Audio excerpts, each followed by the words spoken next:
The Eagles' defense somehow just got even scarier, as a couple of Philly's surprising stars just put the NFL on notice in Week 1, and that includes a hidden gem that absolutely dominated in his Eagles debut, and the rookie linebacker Jihaad Campbell, whose impressive play might be forcing the Eagles into an impossible decision. Plus, the NFL has made their decision on a Jalen Carter suspension, and it's great news, but Vic Fangio is still calling him out, while he also called out one of the Birds' other rookie defenders. And also, what's the latest on the Tank Bigsby trade, and just how might the Birds decide to utilize him after a surprise injury update? Well, let's talk about that and all the other latest Eagles news starting right now. It has certainly been an insane past few days for the Philadelphia Eagles. I mean, since their season opening win against the Dallas Cowboys, there's been no shortage of things to talk about, whether it's the possible suspension of Jalen Carter, the huge trade offer that could have made Micah Parsons an Eagle, any one of the big storylines from the Week 1 game, or the shocking additions that Howie Roseman has made in the days since then. Like, the list just goes on and on and on, but one thing I certainly was not expecting this week was for the Eagles to essentially host a tryout, or as Anthony DeBona put it, basically their own combine of sorts featuring a bunch of NFL veterans that are currently free agents. Now, among those guys was former Bengals cornerback Mike Hilton, and I talked about him in my last video as I think he's probably the biggest name on the list, and also the most intriguing potential signing considering what that could mean for Cooper DeJean. But that aside, again, Mike Hilton was just one of many guys to essentially try out for the Birds on Monday, with the list also featuring offensive lineman Ladarius Henderson, offensive lineman Kadeem Telfort, wide receiver Quez Watkins, wide receiver KJ Osborne, edge rusher Isaiah Foskey, who, by the way, now has just signed with the Bengals, and also linebacker Jamin Davis. And I think the name that obviously sticks out there the most is the former Eagles wideout Quez Watkins, and I'm pretty confident that most Eagles fans are not going to be particularly excited about this news. No, God! No, God, please, no! No! No! No! Yeah, safe to say, Quez's 4-year tenure in Philly didn't end great, and since leaving the Eagles after the 2023 season, he hasn't done much of anything, so yeah, can't say I'm dying to have him back. But that said, if the Eagles did sign any of these guys besides maybe Mike Hilton, I don't think it would be a super notable move, and they probably wouldn't have much of a role at all. So again, we'll see if any of these guys end up getting brought in maybe on the practice squad, but nothing too crazy. What was pretty crazy, though, was the trade that the Eagles just made late on Monday night. That, of course, being the swap with the Jaguars that landed them running back Tank Bigsby for a couple of draft picks. And immediately after the trade, John Clark and multiple others reported that the Eagles really do like their running backs, but Bigsby not only adds depth there, but they also really like what he brings as a kick returner. And it seems like special teams coordinator Michael Clay is very excited to have him. Yeah, always, as I watch film across the league the last couple of years, he's popped up a lot in Jacksonville in terms of those big 40-yard chunk runs. Obviously, being a running back, he has that natural vision and feel when it comes to return the ball. So obviously very excited for anybody that we get on our roster to work with them. But again, it's more just getting him into a place. There's a lot that happens for a guy that gets traded, outside of this building, but to get him into a calm place, get him caught up with everything we want to do here, and see his talents excel on Sunday. It's not a huge sample size, but when Bigsby has returned kicks in his career so far, he's been really good. As across his 3 years in the league, Bigsby has had 11 kick returns for 314 total yards, averaging out to about 28.5 yards per return. And last year specifically, he was pretty great returning kicks, as he had 6 returns for 195 total yards, which is 32.5 yards per return. Not to mention that all of his returns were over 20 yards, and 2 of them were over 40 yards. And one of his returns actually came against the Eagles, and look at what he did to Nolan Smith on this play. That's pretty impressive. So I think it's pretty clear just looking at the numbers that Bigsby has the ability to be a great kick returner, and with the new kickoff rule, that position now has a lot more value. So it makes sense that the Eagles would want to go out and make a move to bring in somebody at that position that they feel really good about. And that's not even mentioning what he could possibly add to this offense. I mean, he's a dynamic player, right? And he's going to add depth to our roster. And I think he can make some plays for us offensively, and we can use him in different ways. It definitely seems like Tank Bigsby could have a significant role in this Eagles offense right away, especially with Derek Gunn reporting Tuesday afternoon the unfortunate news that running back 2 Will Shipley actually has a fractured rib, which that's an injury that could take anywhere from a few weeks to a few months to heal, so it definitely sucks to lose him for a long period of time. That said, I am also now very excited about Tank Bigsby getting significant snaps in this offense. I mean, we're talking about a guy who nearly had 800 yards rushing last year along with 7 touchdowns, and not only is he super physical, having been 3rd in yards after contact last year with 3.74 yards per attempt, but he's also super elusive, as his 46 forced missed tackles ranked 11th, and his elusive rating of 106.8 ranked 4th, so I think it'd be a wasted opportunity to not give him some legit snaps at running back. Now, my one question is, how do the Eagles replace Will Shipley in the passing game? Because throughout his career so far, Tank Bigsby has basically been a total non-factor as a receiver, and also he doesn't specialize as a pass blocker either. So I would imagine A.J. Dillon is going to be asked to take on a lot more of those responsibilities when Saquon isn't on the field. But again, there is a lot that Bigsby does excel at, and I'm thinking end-of-game scenarios when the Eagles have a lead and they want to run out the clock while also not taxing Saquon Barkley too much. That's where we could really see Bigsby get a lot of his touches and take over. But I'm curious to know what you guys think and how exactly you envision the Eagles using Tank Bigsby. By the way, it does seem like a lot of you guys also like the trade, including Kyle and Gabe, so shout out to you guys for the comments. And again, make sure you guys comment on this video because there's a chance that I pick your comment to shout out in my next video, so go do that right now. But now, moving on to one of the Eagles' other new additions, we look at edge rusher Zadarius Smith, who actually just celebrated his 33rd birthday on Monday, and in his Instagram post, he revealed that he's going to be wearing number 52 for the Birds, which is definitely a solid number. And again, this is another new addition that I'm just super excited about. I mean, the guy had 9 sacks last year, so who says he can't be in that range again with the Birds this season? Especially with guys like Jalen Carter, Jordan Davis, Mora Jomo, and Nolan Smith taking up so much of the attention. And while it may take him a bit of time to just get going since he literally just got here and he spent the entire offseason training by himself, I am excited to see how the Eagles end up using him and also how much he can contribute. Excited about Zadarius and what he can add, and from watching his tape, the last 5 years really as I see him, or even more than that, and then what he did last year, and so looking forward to that. I think he adds to a very deep room. Where we have a lot of confidence, in all those guys. I haven't really tracked him that much. I knew he was a good player, and I don't know how he'll fit in yet. Haven't seen him on the field. Don't know what kind of shape he's in. Don't know how quickly he'll pick up what we're doing. So that's a TBD right there.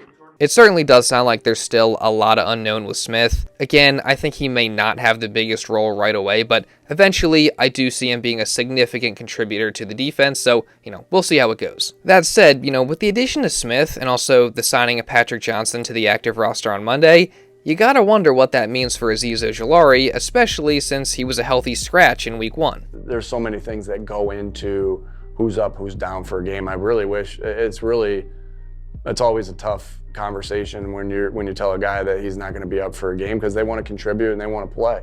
And Azeez has done a lot of good things since he's been here. So, and I'd have no doubt that he's going to help us, win football games moving forward. I think it'd be a real shame if Azeez Ojulari can't carve himself out a role on this team, because even with the healthy scratch, I still think he's a guy that has a lot of talent, and we've seen him be productive in this league before. Heck, just last year, he had 6 sacks, and that wasn't even his best season. So again, I'm hoping to see him at some point, but that said, the Eagles can obviously only play so many guys at one position, so again, we'll see how it goes. And at the very least, at least the Eagles' other big offseason addition at edge rusher is already starting to make a big impact, as it seems like the Eagles have found a hidden gem with Josh Uche. As in Week 1, Uche was not only the Eagles' highest graded defender by PFF, but he was also the highest graded defender in the entire league with a grade of 93.9.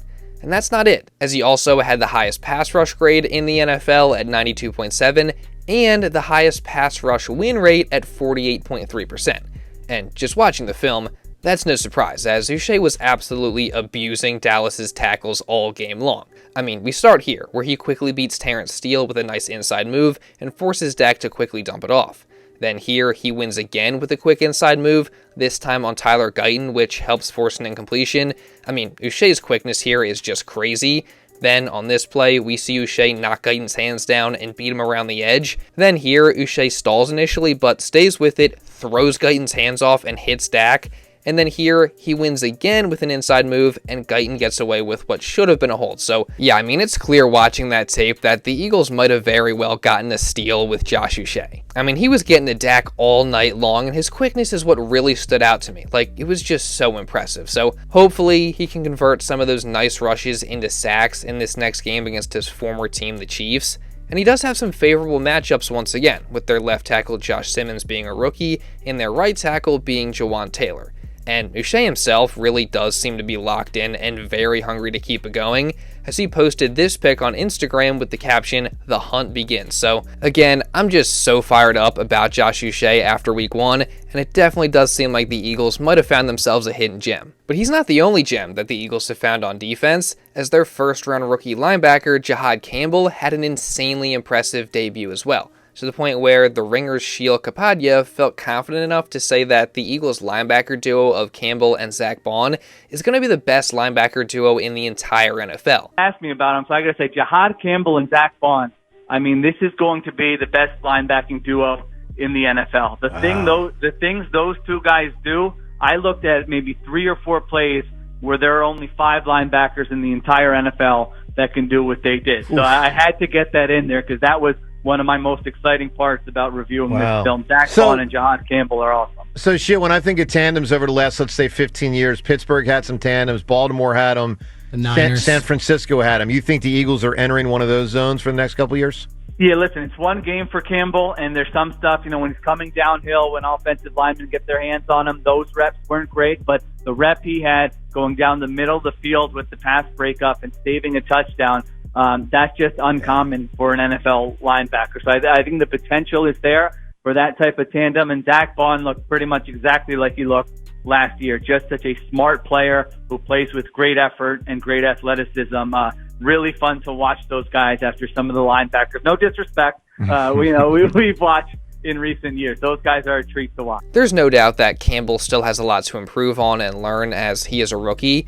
But overall, what he showed in his Eagles debut was just so exciting, obviously having the pass breakup and forced fumble, along with a PFF grade of 88.3 and an 85.9 PFF coverage grade, along with many other impressive numbers. And again, he's just got insane tools and ability at the linebacker position, so I think he's going to be special, especially when pairing him with Zach Bond, and it also seems like it's going to force the Eagles into making an impossible decision in just a few weeks. I mean, when Nakobe Dean comes back, what do? I mean, do you keep starting Campbell, assuming he keeps playing well, as he would have all the momentum at that point, and why mess with what's working, Or do you put Nakobe Dean back in the starting lineup, as, let's not forget, this is a guy that almost had 130 tackles last year and was great for the Eagles defense, and then you would use Campbell, I guess, in some rotational role, maybe off the edge.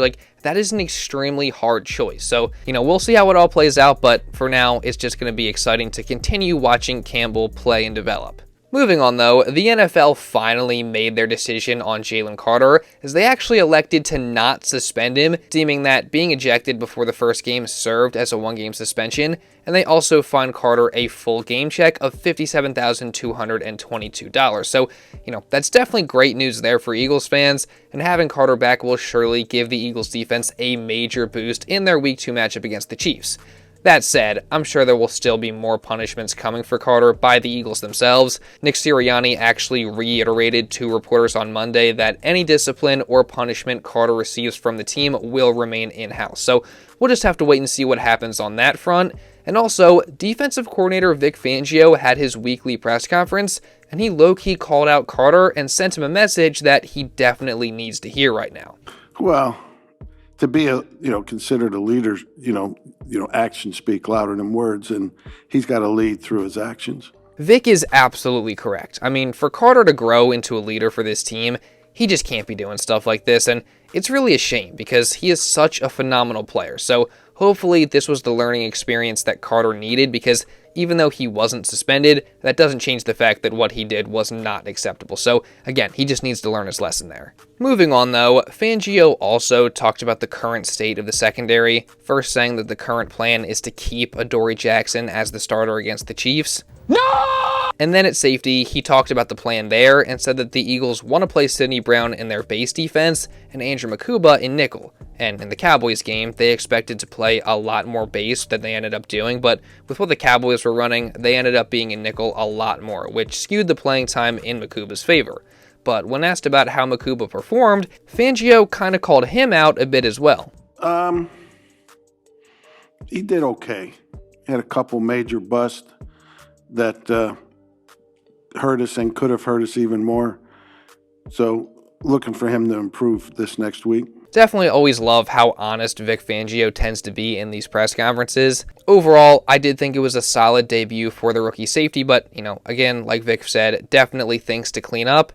And, we'll see how the snaps at safety shake out this week against the Chiefs, and if there's any developments on that front. Also, after the Tank Bigsby trade, the Eagles needed to clear up a roster spot, and they've now officially done that, as they just waived defensive tackle Gabe Hall. And this is a tough one because Hall was probably one of the best stories at training camp, and I was super excited to see him make the roster after he went undrafted in 2024 and then spent a whole year on the practice squad. And he's also a guy who I do think can contribute, so hopefully he clears waivers and makes it back on the practice squad now, and who knows, maybe down the line he'll be elevated again. And you guys know that I'm going to continue to cover all the news that comes out for the Eagles in the lead up to the game against the Chiefs, so if you don't want to miss anything, then make sure you subscribe and you turn on notifications. Again, trust me, you're not going to want to miss any of the coverage I got coming. And also, leave a like down below because it really does help me out a ton. Let's see if we can get to at least 500 likes today. And also, there's this thing called the hype button now on YouTube, I guess, that supposedly helps creators, so if you could hit that as well, that would be awesome. And also, leave a comment down below, that would be greatly appreciated. Again, you'll have a chance to be shouted out in my next video if you do leave a comment. And if you watch another Eagles video talking more about the Tank Bigsby trade, among other things, you can check this out right here. And now with all that being said, that's pretty much all I got for this one, guys. So thank you all so much for watching, and I'll see you in the next video.